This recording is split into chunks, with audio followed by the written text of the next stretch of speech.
আরেকটা বিষয় আমার কাছে মনে হলো, আমাদের হোস্টেলে একটা বিষয় ছিল যে প্রতিদিন একটা প্রেয়ার করার ব্যবস্থা ছিল।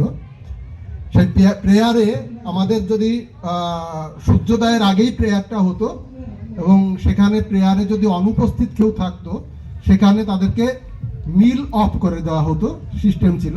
এবং মিল অফ মানে তার খাবার দাবার বন্ধ হয়ে যেত হোস্টেলে, এবং সেইটাকে মিলটা চালু করানোর জন্যে তাকে যেতে হতো। আমাদের হোস্টেল সুপার ছিলেন আমাদের শিক্ষক মহাশয় অশ্বিনী কুমার বিশ্বাস, অশ্বিনী কুমার সরকার, তার কাছে গিয়ে মিল চালু করা হতো।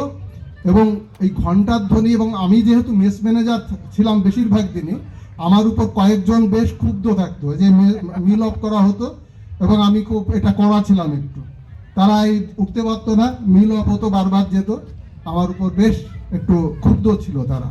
যাই হোক, এটা হয়তো অনেকের খারাপ লাগলেও আমাদের হোস্টেলের এই বিষয়টা ভালোর জন্যই সবার করা ছিল।